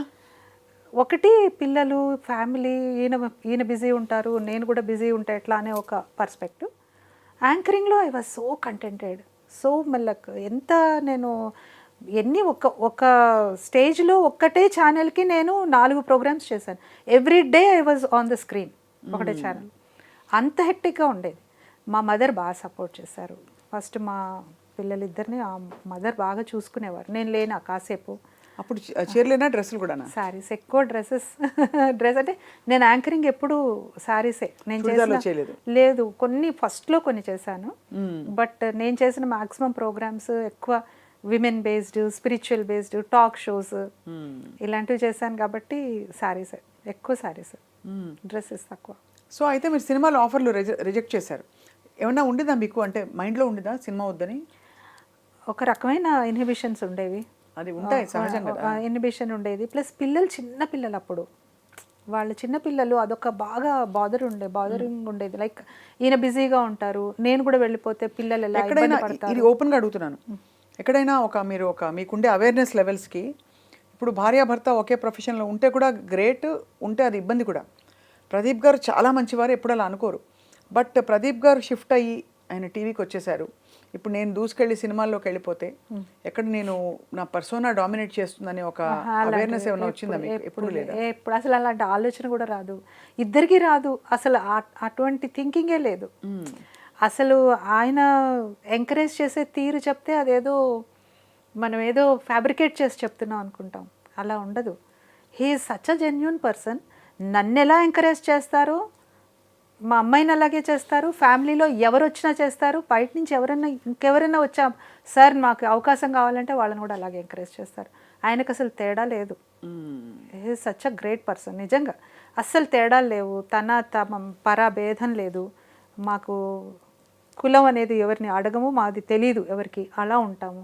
అంటే మనం నేను ఆయన ఒకటి చెప్తాను స్వప్న, స్ట్రాంగ్గా బిలీవ్ చేసేది ఏంటంటే, మనం ఏదైతే చెప్తున్నామో ఫస్ట్ అది ఆచరించాలి. అవును, అది ఆచరించకుండా చెప్పడానికి నాకు అసలు హక్కు లేదు. ఫస్ట్ ఇప్పుడు నేను ఉమెన్కి చెప్తాను, మీరు డిమోటివేట్ అవ్వద్దు, మీకు చాలా పవర్ ఉంది, నో యువర్ ఇన్నర్ పొటెన్షియల్, మీకు age is just a number, మీరు తలుచుకుంటే ఏమైనా చేయగలరని నేను మోటివేట్ చేస్తాను చాలామంది విమెన్. చేస్తున్నప్పుడు మరి నేనేం చేస్తున్నాను? నాకు చిన్నప్పటి నుంచి ఉన్న కళ డాక్టర్ అవ్వాలని. ఆ డాక్టర్ అవ్వాలి అనేది ఎంబీబీఎస్ డాక్టరే అవ్వక్కర్లేదుగా, పిహెచ్డీ చేసిన డాక్టర్ అంటారుగా అని తెలివిగా ఏం చేశాను, పిహెచ్డీ చేశాను 50 years ఏజ్లో. సో నేను పిహెచ్డీ చేసి డాక్టరేట్ తెచ్చుకుని now I'm in a position to motivate women that age is just a number. Absolutely. ఎప్పుడు నా థింకింగ్ అలాగే ఉంటుంది. నేను ఇప్పుడు హస్బెండ్ వైఫ్ మధ్య ఇలా ఉండాలి, హస్బెండ్ వైఫ్ అని నేను ఆడమగ కూడా కాదు, ఒకళ్ళు కొంచెం ఏదన్నా ఒక మాట అన్నారనుకోండి, కోపం వచ్చిందనుకోండి, వెంటనే మనం రియాక్ట్ అవ్వాల్సిన అవసరం లేదు. ఇప్పుడు హిమాలయాలు విరిగి పడిపోవు కదా. ఒక సెకండ్ పాజ్ ఇస్తే గొడవ జరగకుండా ఉండే అవకాశమే 90% ఉంటుంది. అది పర్లేదంటారా? ఎందుకంటే ఇప్పుడంతా ఈ ఫెమినిజము, ఈ దీనిలో మనకి రకరకాల ఇన్పుట్స్ వస్తున్నాయి. సో ఏది చేస్తే కరెక్టో అర్థం కాని పరిస్థితుల్లో చాలామంది కొట్టుకుపోతున్నారు. ఎవరి ప్రకృతి ప్రకారం ఎలా ఉండాలంటారు? ఇప్పుడు ఏదో తప్పడని సినిమా వచ్చిందండి, ఇప్పుడు ఎవరో ఒక దెబ్బ వేస్తే అతను అమ్మాయి అబ్బా అసలు మరీ అది రివెంజ్ స్థాయిలోకి వెళ్ళిపోతుంది. అంటే నేను అడిగేది అదే, ఎందుకంటే మనకి ఇన్పుట్స్ వేరువేరుగా వస్తున్నాయి సరస్వతి గారు. అల్టిమేట్లీ చాలా ఏడుపొచ్చే విషయం ఏంటంటే, బేసిక్ మానవ సంబంధాలు, సింపుల్గా ఉండే సంబంధాలు ఇదివరకు చెప్పకుండా అడ్జస్ట్ అయిపోయేవి కూడా ఇప్పుడు పెద్ద ఇష్యూస్ అయిపోయాయి కదా. ఎందువల్ల అలా? ఎక్కువ అంటే ఎందువల్ల అంటే ఈ అవేర్నెస్ ఎక్కువైపోయి, ఆర్థిక స్వాతంత్రం ఎక్కువైపోయి, మగ ఆడ, నేను ఇద్దరు ఆడ అని అనట్లేదు, నాకేంటి నేను బతకగలను అనే కొంచెం వాల్యూస్ తగ్గిపోయి, ఆ బాండింగ్కి, ఆ బంధానికి వాల్యూస్ తగ్గిపోయి, ఇప్పుడు మీరు తప్పడన్నారు వచ్చింది, ఐఎమ్ సారీ, నేను సినిమా చాలా ఎక్స్ట్రాడినరీగా తీశాడు మూవీ, ఆ అమ్మాయి చాలా బాగా చేసింది, అవన్నీ పక్కన పెడితే, చిన్నప్పటి నుంచి మనం ఇంట్లో పెరిగామండి, కోపం వచ్చి అన్నయ్య దెబ్బ కొట్టాడు, అన్నయ్య కాకుండా పోయాడా? అదే కదా, ఎగ్జాక్ట్లీ, ఐ అగ్రీ. కానీ కరెక్టే మీరు అనేది, చెప్పండి. అలా కొంచెం నేను అనేది కొంచెం బ్రాడర్ థింకింగ్ అలవాటు చేసుకోవాలి ప్రతి వాళ్ళు. ఎందుకంటే మీరు అన్నారు ఇప్పుడు జనరేషన్స్ మారుతున్న కొద్దీ మనుషుల థింకింగ్ కానీ యాటిట్యూడ్ కానీ మారుతూ వస్తుంది. మా నాయనమ్మ మా అమ్మమ్మ ఉన్నట్టు మా అమ్మ వాళ్ళు లేరు, మా అమ్మ వాళ్ళు ఉన్నట్టు మేము లేవు, మేము ఉన్నట్టు మా నెక్స్ట్ జన్ లేదు. మారుతుంది. ఎందుకంటే మారుతుంది అంటే చుట్టూ ఉన్న పరిస్థితులు, ప్రెషరు, స్ట్రెస్, ఉద్యోగం స్ట్రెస్, బిజినెస్ స్ట్రెస్ ఎక్కువైపోయినాయి. ఒకప్పుడు అంత హాయిగా భర్త ఏదో తీసుకొచ్చేవాడు, ఎవడో ఉండేది సుఖంగా, సాయంత్రం ఎప్పటికీ ఇద్దరు కబుర్లు చెప్పుకుంటూ ఒక కప్పు కాఫీ తాగేవాళ్ళు, ఒక ప్రశాంతమైన జీవితం ఉండేది. ఇప్పుడు ఉందా అది? ఇద్దరు పొద్దున్న 7ంటికి వెళ్ళాలి, ఇద్దరు 8ంటికో 9ంటికో రావాలి, రాత్రి అలసిపోయి వస్తారు, చికాకు బుట్టి వీడు ఒక మాట అంటాడు, ఆ అమ్మాయి ఒక మాట అంటుంది, గొడవ అయిపోతుంది. దీనికి మనం ఈజీగా సొల్యూషన్ చెప్పడం చాలా కష్టం. ఎవరి అనుభవం వాళ్ళది. ఇప్పుడు ఇక్కడ కూర్చుని నేను చెప్తుంటే చాలామంది మీకేంటంటే మీరు బ్రహ్మాండంగా చెప్తారు, పడుతున్న వాళ్ళ మాకు తెలుసు అని అంటారు. I understand that. కానీ ఏంటంటే ఒక మనిషిగా, ఒక ఇండివిజువల్గా మనం ఎలాగా ఆలోచించాలి అంటే నేను చిన్న పాయింట్ చెప్తాను. మగవాళ్ళు ఆడవాళ్ళని కదా మాట్లాడుతున్నాం. మగవాళ్ళ ఆలోచన విధానం వేరు, ఆడవాళ్ళ ఆలోచన విధానం వేరు. వాళ్ళ నేచర్ వేరు, వీళ్ళ నేచర్ వేరు. ఇద్దరు సమానమే కానీ నేచర్ వేరు. వీళ్ళు ఒక విషయానికి ఒకళ్ళు ఒకలా స్పందిస్తారు, ఇంకొకళ్ళు ఇంకొకసారి స్పందిస్తారు. వాళ్ళ ఇష్టం వేరు, వీళ్ళ ఇష్టం వేరు. నేనేమంటున్నానంటే నీకు గ్రీన్ ఇష్టం కాబట్టి నేను గ్రీన్ ఇష్టాన్ని చేసుకుని ఉండమని నేను చెప్పట్లా. అవును, నీ ఇష్టాన్ని నేను రెస్పెక్ట్ చేయాలి. అవును, అవునా కదా? నీకు మీ మదర్ అంటే ఇష్టం, మదర్ని వదిలిపెట్టి ఉండలేవు. I have to respect that relationship. నేను నిన్ను లవ్ చేస్తున్నాను, నువ్వు మీ అమ్మతో మాట్లాడొద్దు, నువ్వు నా ఆమెతోనే 4 సార్లు మాట్లాడుతున్నావు, నాతో మాట్లాడట్లేదంటే అది ఎంతవరకు న్యాయం మీరు చెప్పండి. కరెక్టే. అలాగే ఈ అమ్మాయి వైపు కూడా, ఈ అమ్మాయిని కూడా నువ్వు వచ్చి నువ్వు నీళ్ళే అనుకుంటారు, ఆ అమ్మాయిని అసలు కలవనీరు, వీళ్ళొక్కళ్ళే మాట్లాడుకుంటుంటారు, వీళ్ళొక్కళ్ళే డెసిషన్స్ తీసుకుంటూ ఉంటారు మగపిల్లవాడి వైపు. అంతే కదా. ఆ అమ్మాయి ఏమో ఎలియన్గా ఫీల్ అయిపోయి నేను నీళ్ళే అనుకున్నప్పుడు ఎలా అనుకుంటుంటాను. అంటే అది లేకపోవడం వల్ల ఆ పరిస్థితులు, ఈ సవాళ్ళు వస్తున్నాయి మహిళలకి, అమ్మాయిలకి. ఏంటంటే ఎక్కడ గీత గీయాలి, ఎక్కడ నా రెస్పెక్ట్ నేను కమాండ్ చేయాలి, ఎలా చేయాలి, నేను అరవాలా, క్వైట్గా ఉండి మాట్లాడద్దు, నీ పన్ను చేసుకో అని కొంతమంది చెప్తారు, హుందాగా ఉండు నువ్వు టైంతో. కొంతమంది పుట్టింటికి వెళ్ళిపో అంటారు, కొంతమంది నువ్వు సంపాదించిన మొదలుపెట్టి నీకు రెస్పెక్ట్ పెరుగుతుంది. ఏంటి సొల్యూషన్? ఒకటి, బాండింగ్లోకి ఎంటర్ అవుతూ ఉంటే మాత్రం, మ్యారేజ్లోకి ఎంటర్ అవుతుంటే మాత్రం ప్రీ మ్యారేజ్ కౌన్సిలింగ్ అనేది కంపల్సరీ, చాలా అవసరం ఇద్దరికి. దట్ ఈస్ ఇంకా మ్యాండేటరీ అయిపోయింది ఈ రోజుల్లో. ఒకప్పుడు అంటే but do you think people know themselves so much, Saraswati గారు? ఇప్పుడు ప్రీ మ్యారేజ్ కౌన్సిలింగ్లో ఇప్పుడు మీరు నన్ను అడిగారు అనుకోండి, నన్ను కానీ ఎవరినైనా అడిగితే వాళ్ళ గురించి వాళ్ళు చెప్పేవి తెలియని విషయాలు కొన్ని ఉంటాయి. ఆ బటన్స్ ఎప్పుడు పుష్ అవుతాయి? సరే, కరెక్ట్గా బిగ్ బాస్ హౌస్లోకి వెళ్తే తెలుస్తాయి అసలు మనం ఏంటి, ఎక్కడ మనం ట్రిగ్గర్ అవుతున్నాము.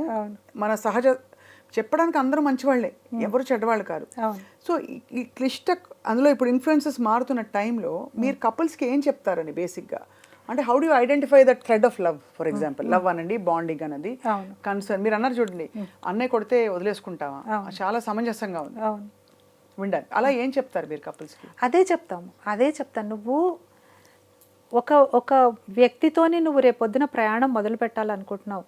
నేను ఇక్కడ దయచేసి ఒకటి ఏంటంటే, ఆడ మగాని మాట్లాడట్లేదు, ఇంకొక లైఫ్ పార్ట్నర్తో నువ్వు జర్నీ స్టార్ట్ చేయాలనుకుంటున్నావు. మొత్తంగా నువ్వు చిన్నప్పటి నుంచి పుట్టి పెరిగిన వాతావరణం నుంచి కొంచెం బయటకు వచ్చి ఇంకొక వ్యక్తితోనే నువ్వు సహజీవనం చేయాలి, వాళ్ళతో కలిసి ప్రయాణం చేయాలి చివరి దాకా అనుకున్నప్పుడు ఒకళ్ళనొకళ్ళు పూర్తిగా అర్థం చేసుకోవాలి ఫస్ట్. హైఫై ఇప్పుడు మన వాళ్ళు ఏం చేస్తున్నారంటే, సారీ, మ్యారేజ్ అనగానే అది ఒక సెలబ్రేషన్ అనుకుంటున్నారు. ఒక pre wedding shoots, video shoots, సంగీతులు, మెహందీలు, హల్దీలు, అవే నేను కాదనట్లేదు. నీకు ఉన్నప్పుడు నీకు ఇంట్రెస్ట్లో ఓకే చేసుకుంటున్నావు. ఇక నా కాస్ట్యూమ్స్ నీ కాస్ట్యూమ్స్ మ్యాచింగ్ ఉండాలి, కొరియోగ్రాఫ్లు ఇవన్నీ ఉన్నాయి. కాస్ట్యూమ్స్ మ్యాచింగ్ చూస్తున్నారు, ఐడియాలజీ మ్యాచ్ అయిందా లేదా చూసుకోవట్లేదు. అవును, అది కొంచెం అబ్జర్వేషన్లో పెట్టుకోవాలి. హేస్టీ డెసిషన్స్ తీసుకోవద్దు ఫస్ట్ అండ్ ఫార్మోస్ట్. ఇద్దరు వాళ్ళని ఒకళ్ళొకళ్ళు ఇప్పుడు మీరు అన్నారు, అతను బయటపడతాడా, అమ్మాయి బయటపడుతుందా, సహజ సిద్ధమైన గుణాలు. నెక్స్ట్ ఫ్యామిలీ మెంబర్స్ని ఇన్వాల్వ్ చేయాలి ప్రీ కౌన్సిలింగ్లో. ఒక మదర్నో, ఫాదర్నో, బ్రదర్నో, తన నైజం ఏంటి, తనకి ఎప్పుడు కోపం వస్తుంది, తను ఎలా ఉంటాడు. నా ఉద్దేశంలో అండి 90% అందరు మంచివాళ్లే ఉంటారు. అవును, 90% చిన్న చిన్న ఇమోషన్స్ ఇందా చెప్పాను చూడండి, మనుషులన్న తర్వాత ఇమోషన్స్ కంపల్సరీ ఉంటాయి. కొంతమంది కంట్రోల్ చేసుకుంటారు, కంట్రోల్ చేసుకోవద్దు. కొంతమంది బాగా బ్యాలెన్స్ చేసుకుంటారు, కొంతమంది చేసుకోలేరు, కోపం వచ్చి అరిచేస్తారు, అరిచిన తర్వాత బాధపడతారు. అవును, అంతే కదా. గట్టి గట్టిగా అరిచేస్తారు, కోపం వచ్చి ఏదో 4 మాటలు అంటారు, యువతల వాళ్ళకి హర్ట్ అవుతారు, కానీ వాళ్ళ తర్వాత చాలా రిగ్రెట్ అవుతారు, బాధపడతారు. ఇలాంటి నేచర్ ఉంటుంది. ఒక మనిషిని పూర్తిగా అర్థం చేసుకోవాలి అంటే ఒక తల్లి కడుపును పుట్టిన వాళ్ళే ఇద్దరు సమానంగా ఉండరు. అవును, ఇద్దరి ఇష్టాలు వేరే ఉంటాయి, ఇద్దరి నేచరు వేరే ఉంటుంది, ఇద్దరు కొట్టుకుంటారు శత్రువులాగా. అలాంటిది నువ్వు టోటల్గా వేరే కుటుంబం నుంచి వచ్చిన ఒక వ్యక్తితో నువ్వు అడ్జస్ట్ అవ్వాలంటే అడ్జస్ట్ అవ్వాలి. కలిసి ఉండాలి అంటే మాక్సిమం అడ్జస్ట్. ఇప్పుడు నేను ఇంకొక విషయం, ఎక్స్ట్రీమ్ కండిషన్స్ మాట్లాడట్లా, నార్సిసిజంలు, దాని స్ట్రాంగ్ హెడెడ్నెస్ ఇట్లాంటివి ఉంటాయి చూడండి కొన్ని, అవి నేను మాట్లాడట్లేదు. అవి మనం ఇంకా మన చేతిలో లేని విషయాలు అవన్నీ. ఆ 10-15% జోన్ అసలు ఐఎమ్ నాట్ టచింగ్. నేనెవరిని అది మాట్లాడడానికి. కానీ 85% పీపుల్ నువ్వు చెప్తే అర్థం చేసుకునే వాళ్ళే ఉంటారు, చెప్పడంలోనే ఉంది. ఇప్పుడు నువ్వు తప్పు అని నేను ఇలా చూపిస్తున్నాను, నీ తప్పు నువ్వు ఇలా చేసావు, నువ్వు తప్పు అని. తప్పు అంటే ఏంటి ఒకసారి ఆలోచించండి. తప్పు అంటే ఏంటి చెప్పండి మీ దృష్టిలో? తప్పంటే బేసిక్గా అంటే వాళ్ళు తెలియక చేసింది. మీ దృష్టిలో వాళ్ళు తప్పు చేశారు అనుకుంటారు, వాళ్ళ దృష్టిలో వాళ్ళది కరెక్టే అనుకుంటున్నారు. అలా అది కూడా కరెక్టే అది కదా. వాళ్ళు ఒప్పు అనుకుంది మీకు తప్పు అనిపిస్తుంది, వాళ్ళు తప్పు అనుకుంది మీరు ఒప్పు అనిపిస్తుంది. కాబట్టి ఫస్ట్ తప్పొప్పులు వినకుండా వాళ్ళు ఎందుకు అలా మాట్లాడారు, పొద్దున సరిగ్గానే వెళ్ళారు కదా, ఇప్పుడు వచ్చినప్పుడు ఎందుకు అలా ఉన్నాడు, అది ఏదో జరిగింది మధ్యలో, దానికి కూడా నువ్వు పాజ్ ఇవ్వకుండా నువ్వు నా మొహం చూడంగానే ఇలా ఉంటావు, నేను చెప్పింది పట్టించుకో, ఇలాంటి నాగింగ్ ఉంటాయి కదా, ఆ ఫ్రిక్షన్ తగ్గించుకోండి కొంచెం. మగవాళ్ళు ఎక్స్ప్రెస్ చేయరు, ఆడవాళ్ళు ఎక్స్ప్రెస్ చేస్తారు. మగవాళ్ళకి ఏదైనా ఛాలెంజ్ వచ్చిందనుకోండి ఆఫీస్లో కానీ ఎక్కడైనా, వాళ్ళు ఫస్ట్ వెంటనే షేర్ చేసుకోరు, వాళ్ళది పర్సనల్ ఫెయిల్యూర్గా ఫీల్ అవుతారు. అవును, ఏదో గదిలోకి వెళ్ళిపోయి ఏదో ఒక సూడోకో చేసుకోవడమో, ఒక గేమ్ చేసుకోవడమో, లేకపోతే ఎవరో ఫ్రెండ్తో మాట్లాడడమో చేసుకుని అరగంట తర్వాత బయటకు వచ్చి అప్పుడు వాళ్ళే చెప్తారు వచ్చి ఆ స్పేస్ అండ్ ఇది ఇవ్వాలి, స్పేస్ కావాలి. కానీ విమెన్కి ప్రాబ్లం ఏదైనా రాగానే ఫస్ట్ వినేవాళ్ళు కావాలి, వాళ్ళకి సొల్యూషన్ వద్దు. అది కరెక్ట్, వాళ్ళకి సొల్యూషన్ వద్దు, సొల్యూషన్ ఇస్తే కోపం వస్తుంది, అవునా కదా. ఇది ఇమీడియట్గా సొల్యూషన్ కోసం అడగరు వాళ్ళు, జస్ట్ దే వాంట్ సమ్ ఒక రిసీవింగ్ ఎండ్ కావాలి అంతే చాలు. పని మనిషి రాలేదు, ఇక్కడ ఇదేదో అయింది, అదేదో అయింది, సమ్ చెప్తూ ఉంటారు, ప్రశాంతంగా ఈ రెండు ఇచ్చేస్తే సరిపోతుంది అంతే. వీళ్ళు వినకపోతే పక్కింటి ఆంటీకి చెప్తారు, లేదా ఫోన్ చేసి వాళ్ళ అక్కయ్యతో అన్న షేర్ చేసుకుంటారు కాబట్టి, కానీ వాళ్ళ మనసులో అయితే ఉంచుకోరు. ఇది basic difference between men and women. ఇది గ్రహించకుండా నేను ఇంటికి రాగానే మొదలు పెడతామని అతను, నేను ఇంతసేపు వెయిట్ చేస్తున్నా మీరు నన్ను పట్టించుకోకుండా మీ పనిలో మీరు ఉన్నారని కూడా, ఇవే జరుగుతున్నాయండి. నా దగ్గరకు వచ్చిన కౌన్సిలింగ్ గురించే మాట్లాడుతున్నా మీతో. కరెక్ట్. నేను వేరే కొత్త విషయాలు ఏం చెప్పట్లా. అలాగే నువ్వు ఎక్కువసేపు నువ్వు మీ అన్నయ్యతో మాట్లాడావు, మీ అమ్మతో మాట్లాడావు. ఇప్పుడు భార్య ఫోన్లో ఎంతసేపు మాట్లాడాలో భర్త చెప్పచ్చండి, చెప్పండి. ఫోన్లో నువ్వు 2 minutes కంటే ఎక్కువ మాట్లాడాల్సిన అవసరం లేదు, మాట్లాడద్దు అని కాదు, 2 minutesలో కట్ చేసి పెట్టేయాలి అని ప్రతి మెజరు, ప్రతి బట్టలు వేసుకునే బట్టలు మొదలుకుని భర్త చెప్తూ ఉంటే దాన్ని ఏమంటారండి, కంట్రోల్ కాకపోతే? కంట్రోలే కదా. అలా కష్టం కదా, చాలా ఎలా డీల్ చేయాలి మరి, ఏం చెప్పాలి భార్య, ఏం చెప్పాలి? అన్ని ఒక ఇన్సిడెంట్ల క్రమం అయ్యాక, ఏమండి నేను మీతో మాట్లాడాలి, ఈ మధ్య నేను నోటీస్ చేస్తున్నాను, అలా బెటరా? అంతే. Communication is the best thing అండి. కమ్యూనికేట్ చెయ్యట్లేదు చాలామంది, ఇక్కడ పెట్టేసుకుంటున్నారు. ఇక్కడ పెట్టుకోవడం వల్ల ఏమవుతుంది, అది అలా ఉండి ఒక్కసారి బయటకు వస్తుంది. అలా కాకుండా మామూలుగా కమ్యూనికేషన్, ఇప్పుడు వాళ్ళ బెస్ట్ మూమెంట్స్ తెలుసు, వాళ్ళ మంచి మూడ్ తెలుసు, వాళ్ళు ఎప్పుడు ఎలా ఉంటారో తెలుసు. నేను అందుకనే ఎక్స్ట్రీమ్ కండిషన్స్ ముట్టుకోవట్లేదు.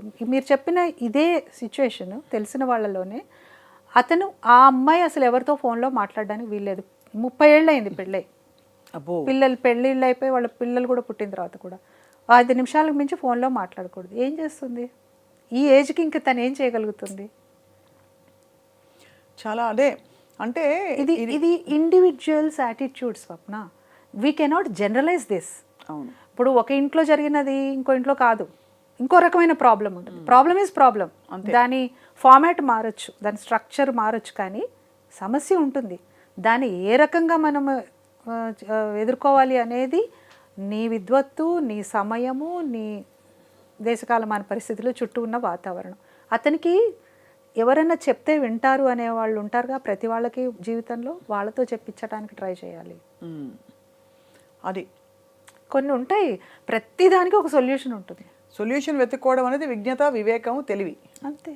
జీవితాన్ని నాశనం చేసుకోవాలి. పర్సనల్గా తీసుకుని బాధపడిపోవడం, లేదు ఏదో కోపం చూపించి ఉక్రోషంగా వెళ్ళిపోవడం కూడా సొల్యూషన్ కాదు. ఇంకొకటి కూడా చెప్తా ఇక్కడ, చిన్న చిన్న ప్రాబ్లమ్స్ కాదు, పెద్ద ప్రాబ్లమ్సే. ఇప్పుడు భర్త ఉన్నాడు, అతని ఉద్యోగంలో ప్రాబ్లం వచ్చిందమ్మా, జాబ్ పోయింది, లేదు వ్యాపారం చేస్తున్నాడు నష్టం వచ్చింది, అతన్ని నానా మాటలు అని హింసపెట్టి నీకు చేత కాదు నువ్వు ఇంతే అనొచ్చా? అప్పుడు భార్య ధర్మం ఏంటంటారు?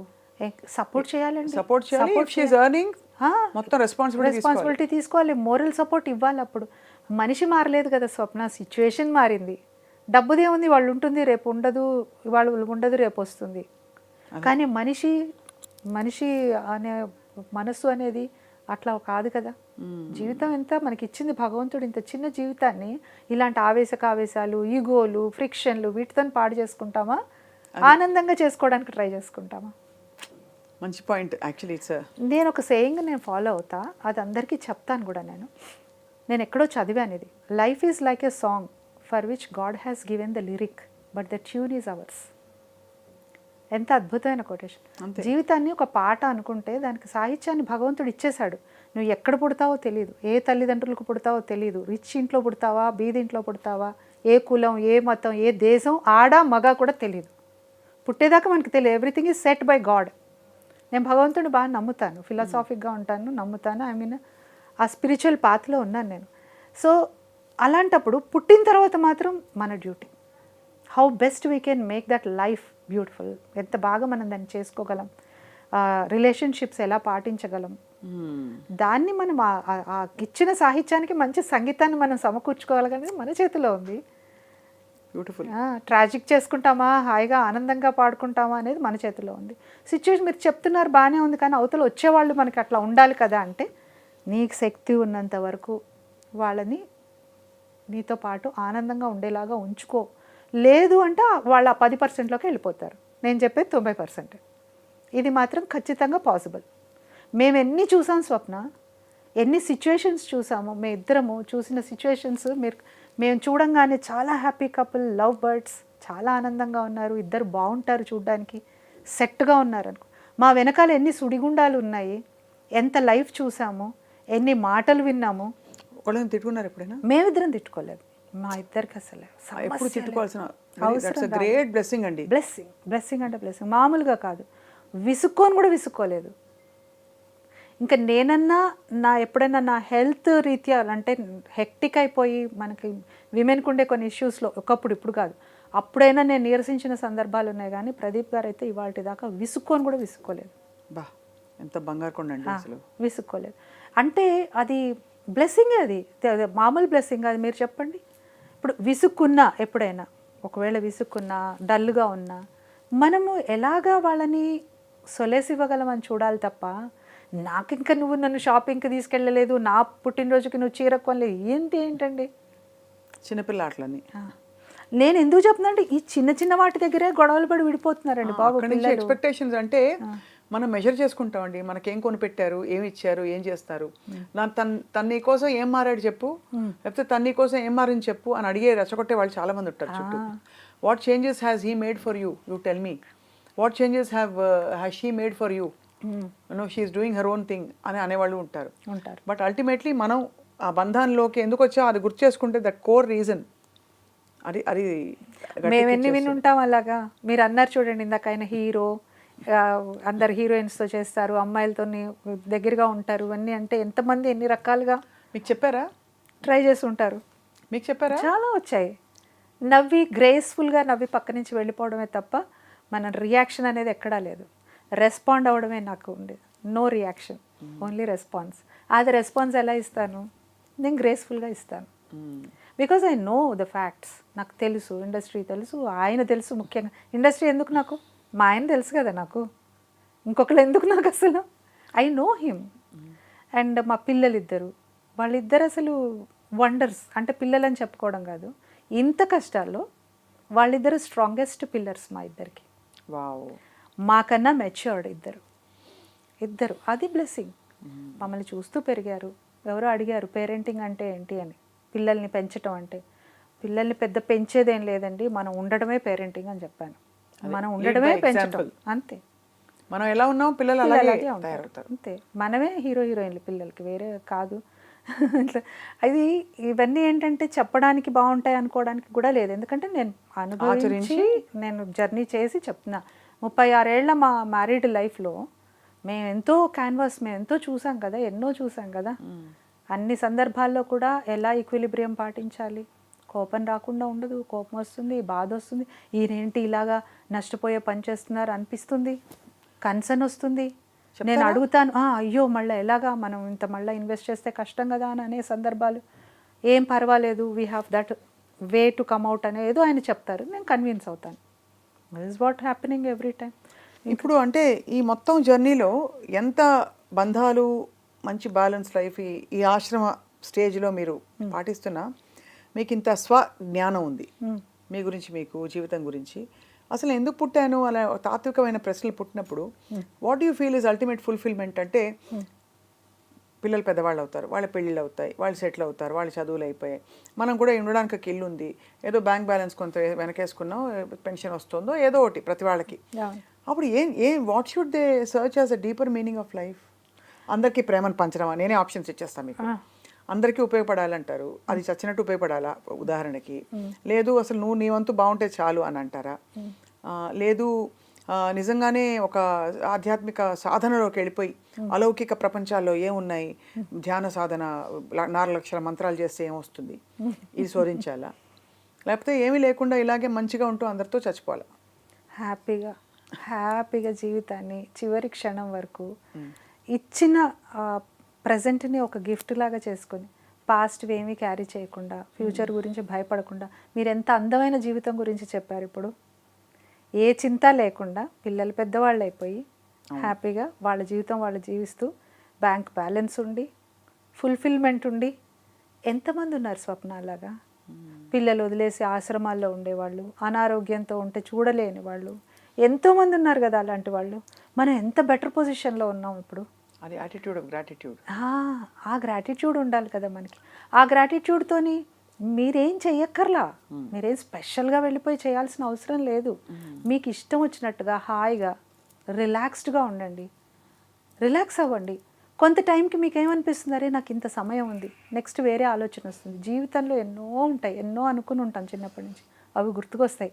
అది చేయొచ్చు కదా నేను ఇప్పుడు. Why should I stop? Who is stopping me? అవును, పాట ఉంది, పాటను నేను నెక్స్ట్ లెవెల్కి తీసుకెళ్ళొచ్చుగా, ఇంకేదైనా చేసుకోవచ్చు కదా. నేనేమంటున్నా అంటే idle man's brain is a devil's workshop అని. అందుకని ఎప్పుడూ ఆక్యుపైడ్గా ఉండాలి. మనకి ఫిజికల్గా శక్తి ఉన్నంతసేపు ఫిజికల్గా ఆక్యుపైడ్ అయి ఉండాలి, మైండ్ కూడా ఆక్యుపై అయిపోయి ఉండాలి ఎప్పుడు. నేనైతే అలాగే ఉంటాను. నాకు కూడా వస్తుంది ఒక్కోసారి, అంటే నాకు కూడా అంటే ఇంత హెక్టిక్స్. నేను ఏం చేస్తున్నానంటే ఇప్పుడు స్టార్ట్ చేశాను. ఇప్పుడు 2 years నుంచి I'm on a very big project. ఆ ప్రాజెక్ట్తోని ఇంకా అసలు నాకు ఊపిరి సలపకుండా ఉంటుంది. ఎందుకు స్టార్ట్ చేస్తారు? ఏం సాధిద్దామని? అదే చెప్తున్నాను. అల్టిమేట్ చెప్పారు కదా, this would be the ultimate project for us. ఇంకా మేము నెక్స్ట్ చేసేది ఏం లేదు. అంత పిల్లలకి మేమిద్దరం సాఫ్ట్ స్కిల్స్ ట్రైనింగ్లో ఉన్నాం కదా. ఈ జనరేషన్లో మార్పు రావాలి అంటే, మీరు ఇప్పుడు మనం ఇందాక నుంచి డిస్కస్ చేస్తున్నామా, సొసైటీలో మార్పు వచ్చింది, సోషల్ మీడియాలు ఎక్కడికి పోయినా ఇదే, మన వీటి ద్వారా వీళ్ళకి ఇది వస్తుంది, అది వస్తుంది, మంచి చెడు చెప్పడానికి లేదని. ఎక్కడ పడాలి ఈ బీజం అంటే స్కూల్ లెవెల్లో పడాలి పిల్లలకి చిన్నప్పుడే. ఎట్లా అంటే తల్లిదండ్రులేమో పిల్లలకి ఫీజులు కట్టడాలు, ఈఎంఐలు కట్టుకోవడాల్లో బిజీ, టీచర్లేమో సిలబస్ కంప్లీట్ చేయడంలో బిజీ, స్కూల్ మేనేజ్మెంట్లు మేనేజ్ చేయడంలో బిజీ. పిల్లలకి మంచి చెడు చెప్పడానికి కష్టంగా ఉంది. అంటే సోషల్, మ్యాథ్స్, సైన్స్ చెప్తున్నారు, వాళ్ళు గ్రేడ్స్ తెచ్చుకుంటున్నారు, రేపు పొద్దున్న హై స్టేజ్కి వస్తున్నారు, సక్సెస్ఫుల్ ఐపీఎస్ ఐఏఎస్లు అవుతున్నారు చాలామంది. కానీ కొంతమంది అక్కడి నుంచి కింద పడుతున్నారు మళ్ళీ. అదే కదా. ఇప్పుడు ఈ రోజున మనం ఆదర్శంగా తీసుకున్న ఒక గొప్ప ఆఫీసరో పెద్ద పొజిషన్లో ఉన్న వ్యక్తో నెక్స్ట్ వారం హెడ్లైన్స్లో వస్తుంది, ఒక అవినీతో, అరాచకమో, ఒక ఇల్లీగలో ఏదో పడ్డాడని. ఎందుకు అవుతుంది ఇది అని ఆలోచిస్తే బేసిక్ ఫౌండేషన్ వాల్యూ బేస్డ్ లేదు వీళ్ళకి, వాల్యూ ఎడ్యుకేషన్ లేదు. అంటే ముక్కును బట్టి మార్కులు తెచ్చుకుని వెళ్ళిపోవడం తప్ప మనకి అసలు బేసిక్ వాల్యూస్ ఉంటాయి చూసారా, ఆ కోర్ వాల్యూస్ తగ్గిపోతున్నాయి. ఇది దృష్టిలో పెట్టుకుని మేము ఒక ప్రాజెక్ట్ స్టార్ట్ చేసి పిల్లల కోసమే స్పెషలీ ఫిల్మ్స్ చేస్తున్నాము. Amazing. We are coming up with a project. అది ఇంకా ఏప్రిల్లో లాంచ్ అయినప్పుడు వి విల్ అనౌన్స్ దట్. అది పిల్లల కోసం. ఏం చేస్తున్నారు, ఎందుకు చేస్తున్నారంటే ఇట్స్ అ పర్పస్. మనకి నేను చెప్పా కదా, శక్తి ఉన్నంత వరకు, మనకి భగవంతుడు ఫిజికల్గా మెంటల్గా శక్తి ఉన్నంత వరకు మన వంతు మనం చేస్తూనే ఉండాలి. మనసుకి ఇష్టమైన పని, ఇష్టం లేని పని చేయమని చెప్పట్లే. మనసుకి ఏది ఇష్టమో అది చేయండి.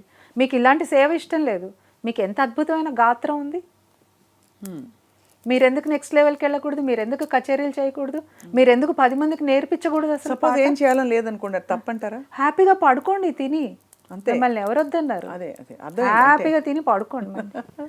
ఇంకొకటి కూడా చెప్తాను స్వప్న, నేను ఎప్పుడు ఒక కొటేషన్ ఇంకొకటి కూడా చెప్తూ ఉంటాను.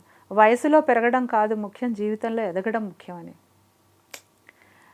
మనం ఏమి చేయకుండా తిని పడుకున్నా నెక్స్ట్ ఇయర్ నా బర్త్డే వచ్చేస్తుంది. అవును. నేను మరి జీవితంలో ఎదగాలి కదా, ఏదో ఒకటి చేస్తూ ఉంటే నాకు ఒక సంతృప్తితో నా బర్త్డే సెలబ్రేట్ చేసుకుంటాను. అవును.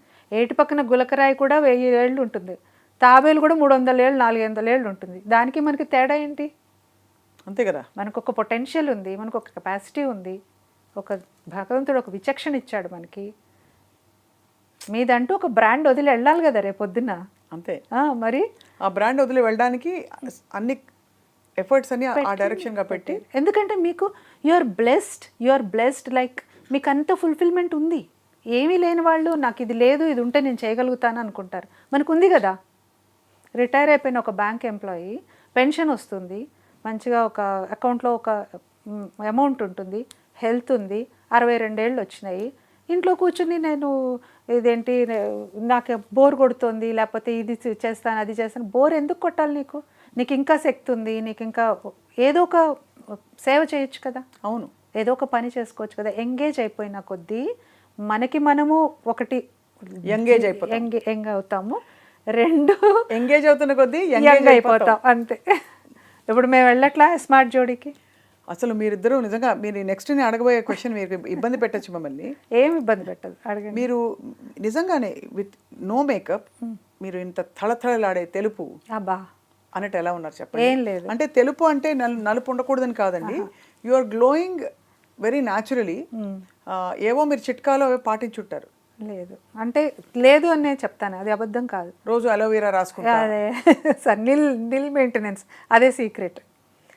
My simplicity is my ornament, నా కంటెంట్మెంట్ సీక్రెట్. అంతే. నేను కంటెంట్మెంట్ ఉంటే అసలు కీ అండి. ఉన్నదాంతో ఆనందంగా ఉండాలి, హ్యాపీగా ఉండాలి, లేదని బాధపడద్దు, ఇంకోళ్ళతో కంపేరే చేసుకోవద్దు అసలు. అలా చేసుకుంటే మనం ఒక సెకండ్ కూడా ఉండలేము భూమి మీద. మనం అంటూ కంపేర్ చేసుకుంటే మనకన్నా తక్కువ వాళ్ళు, లెస్ ప్రివిలేజ్డ్ వాళ్ళని మనం కంపేర్ చేసుకుని అయ్యో మనం ఇంత బాగున్నామని ఒక గ్రేట్ఫుల్గా ఉన్నామంటే ఇంకా ఉత్సాహం ఉంటుంది. సచ్ ఎ బ్యూటిఫుల్, ఎంత పరిపక్వమైన సంపూర్ణమైన స్థానంలో ఉన్నారు సరస్వతి గారు. నిజంగా మీరు I think you're doing great service చాలామందికి.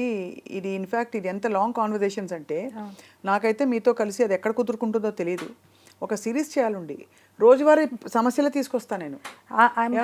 ఇలా అవుతోంది, ఫుడ్ విషయంలో గొడవలు, ఇంకేదో విషయంలో ఖర్చుల విషయంలో గొడవలు, ఎలా పరిష్కరించుకోవాలి అని ఒక మాన్యువల్ లేదండి. అవును, లేదు, మాన్యువల్ ఉండదు కూడా.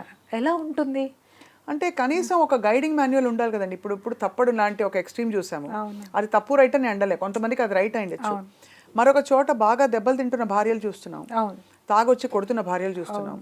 సో ఈ ఫెమినిజము ఈ ఇవల్యూషన్లో ఉన్న టైంలో నార్మల్ మనలాంటి మధ్యతరగతి వ్యక్తులందరూ కూడా అన్వయించుకోవడానికి ఏ విధమైన, మీరే 2 చెప్పారు, 2 పోల్స్ చెప్పారు. ఒకటి జస్ట్ ఒక తప్పడు, ఇంకొకటి తాగొచ్చి నిరంతరం కొట్టేవాడు. ఇది extreme. That should be addressed in a different way. దీనికి ఏంటంటే చిన్న చిన్న అడ్జస్ట్మెంట్స్. ఒక 90%లోకి ఇది వస్తుంది, రైట్, ఆ 10%లోకి అది వస్తుంది. We can't generalize. I know ఆ సిచ్యువేషన్ బట్టి, ఆ వ్యక్తి యాటిట్యూడ్ని బట్టి మనము ఏమన్నా వాళ్ళకి ఐ థింక్ మార్గం చూపించు. మీరు అద్భుతంగా మీ ప్రకృతిని మీరు తెలుసుకున్నారు, మీ సహజ స్వభావాన్ని ప్రకృతిని తెలుసుకున్నారు కాబట్టి you were able to be that best self of yours with your husband and with your family and for the society. ఆ అవకాశం అందరికీ వస్తే బాగుండు అని అనిపిస్తుంది. అంటే పేషెన్స్, ఎవరికి వారు కొంచెం పేషెన్స్ కావాలి. పేషెన్స్ ఉండడం లేదు. నా దగ్గర పేషెన్స్ ఉంది, మీ దగ్గర ఏముంది అంటే నా దగ్గర ఓపిక ఉంది. ప్రెషర్ ఏంటి, ఆ ఓపిక ఉంది. ఓపికని బట్టి ఉంటుంది. అలా అని చెప్పి నేనేదో అన్ని లోపల పెట్టుకుని నేనేదో కుమిలిపోయి అలా ఏం లేను. నేను ఒకప్పుడు ఇన్హిబిషన్స్తోని అలా బిడియంగా అలా ఉన్నాను. కానీ వన్స్ నేను యాంకరింగ్లోకి వచ్చిన తర్వాత చెప్పా కదా మాటగా చేరు ఎక్కువైందని. ట్రైనర్ని అయిన తర్వాత ఇంకా వచ్చింది. ఒక్కొక్కళ్ళని నేను పర్సనల్ కౌన్సిలింగ్స్ చేస్తాను. ఎన్నో చూశాను. ఎంతోమంది ఎందుకు అలా మాట్లాడుతున్నాను, ఇన్ని విషయాలు నేను ఎలా చెప్తున్నానంటే నేను నా చుట్టూ ఉన్నవే. నేను బుక్స్లోంచి తీసుకొచ్చే కొటేషన్స్ చెప్పను, నేనేమి అవేమి మాట్లాడను. నా అనుభవాలు నా జీవితంలోవి నా చుట్టుపక్కల జరిగేవి మాత్రమే చెప్తాను. అది బ్యూటిఫుల్ అండి. అసలు I think you are a queen in your own right and leading by example not for the kids. పిల్లలు ఇంట్లో చూసి నేర్చుకోవడం మాత్రమే కాదు, బయట చూసి నేర్చుకోవడానికి చాలా విషయాలు ఉన్నాయి సరస్వతి గారు. సో మీరు ఒక శక్తి మహిళ, మీరు కూడా శక్తి అనే ఆర్గనైజేషన్ పెట్టారు. అండ్ చాలా మంది విమెన్ని you're encouraging to be their best selfs. ఇంతకీ idle man's brain is devil's workshop, idle women's brain I feel is tailoring shop. బట్టలు పిచ్చుందా మీకు? అందరికీ చాలా చెప్పండి. మామూలుగా లేదు, మామూలుగా లేదు. చాలా ఇష్టం శారీస్ అంటే. ఎన్ని ఉన్నా అస్సలు వద్దు ఇంకా కొనొద్దు అనుకుంటాను, చాలా గట్టిగా అనుకుంటాను. బట్ వెళ్ళి ఒక్కసారి చూసారంటే టెంప్ట్ అయిపోతాను. అదే మాత్రం అవ్వాలండి, అది కూడా లేకపోతే ఎలా చెప్పండి. దానికి తగ్గట్టు ఈయన ప్రదీప్ గారు కూడా ఎక్కడికి వెళ్ళినా ఓ శారీ తీసుకొస్తారు. అక్కడ చూశాను, నీకు బాగుంది అనిపించింది, ఆయన తెచ్చింది కూడా కట్టేసుకుంటాను. నాకు అలాగా శారీ అంటే ఇష్టం అంతే బేసిక్గా, చాలా ఇష్టం. బట్టలు పిచ్చి. కొత్తది అసలు ఉండనేను, కట్టేసేయాలి వెంటనే, దాచుకోవడం ఉండదు. అదే అదే మరి మజా లైఫ్లో. వంటలు కూడా చాలా బాగా చేస్తారని తెలుసు నాకు, ప్రదీప్ గారు చెప్పారు. అవును, మీ ఇంటికి భోజనానికి వస్తున్నారు రేపు మేము. రండి, వచ్చేసాను, మొత్తం entire team welcome. Such a whole complete women you are Saraswati గారు. మిమ్మల్ని కొన్ని పార్శ్వాలు, మీ అప్రోచ్, మీ ఆలోచనలు తెలుసుకోవడం మాకు చాలా అదృష్టం ఇవాళ. సో మళ్ళీ అవకాశం ఇస్తే మీతో మరిన్ని మాటలు కొనసాగించాలని మా కోరిక. లాస్ట్లో కలిసి ఇద్దరు పాట పాడదాం. అమ్మో మీతోనా? నేనా? ప్లీజ్ పాడచ్చు. కానీ మీరు ఒక పాయింట్ మర్చిపోయారు. ఇప్పుడు చుట్టుపక్కల అందరూ చాలా ఆశ్చర్యంగా చూస్తున్నారు మమ్మల్ని. స్మార్ట్ జోడీలో ఎందుకు పార్టిసిపేట్ చేస్తున్నారు మీరు, ఈ చిన్న ఏజ్ వాళ్ళతోననేసి అడుగుతున్నారు. మీరు చిన్న ఏజ్ కాబట్టి నేను అనుకున్నాను, అందుకే అడగలేదు. అయ్యో బాబాయ్, అసలు ఎక్కడికి వెళ్ళినా ఎంతమందో ఇలాగా కనుబొమ్మలు ఎత్తి మీరు చేస్తున్నారు అని. తర్వాత కొన్ని ఎపిసోడ్స్ టెలికాస్ట్ తర్వాత ఇప్పుడు అందరూ మమ్మల్ని మీకోసమే చూస్తున్నాం అని చెప్తున్నారు చాలా మంది. అవును, అది చాలా పెద్ద వరం అండి. Actually to see happy couple is a gift these days. కాబట్టి మీరు చెప్పే మంచి మాటలు కావాలి అన్నారు ఆయన, అందుకని ఓకే వస్తాను. నేను అసలు రానని చెప్పాను, అస్సలు ఒప్పుకోలేదు. But they could convince. Pradeep గారికి ఇష్టం బాగా, ఆయనకి ఇష్టమైనప్పుడు మరి ఇంకా తప్పదుగా, అందుకని ఓకే అన్నాను. సో మీ స్మార్ట్ జోడీ ఎల్లప్పటికీ అలా కళకళలాడుతూ ఉండాలని కోరుకుంటున్నాం. Thank you so much. Pradeep గారికి మీకు మీదే ఒక పాట వింటాను నేను. మాయా మోహము మానదిని శ్రీ అచ్యుతని చిత్తమే కలది, మాయా మోహము మానదిని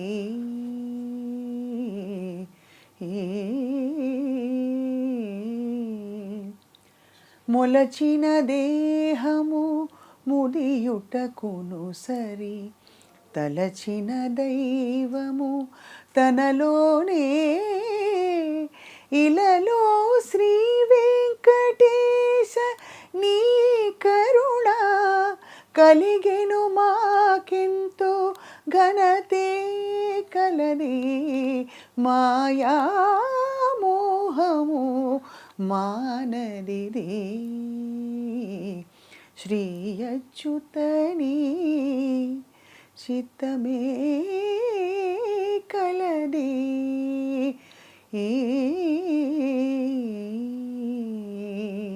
super, thank you so much. ఎక్స్ట్రాడినరీగా ఉంది. Thank you so much. వెంటనే పాడారు నా కోసం. అయ్యో భలేవారే. Thank you. Great honour, pleasure to meet you and know you more. ఇంకా తెలుసుకోవాలని చాలా ఉన్నాయి, నేను తవి తీస్తాను. Thank you so much. నాకు కూడా ఇంత చక్కటి అవకాశం ఇచ్చారు. నేను అసలు అంత ఇంటర్వ్యూ ఇచ్చేంత గొప్పదాన్ని కాదు నాకు తెలుసు, బట్ మనసులో ఉన్న భావాలను పంచుకోవడానికి ఇది ఒక మంచి ప్లాట్ఫామ్ అని అనిపించింది. Thank you so much.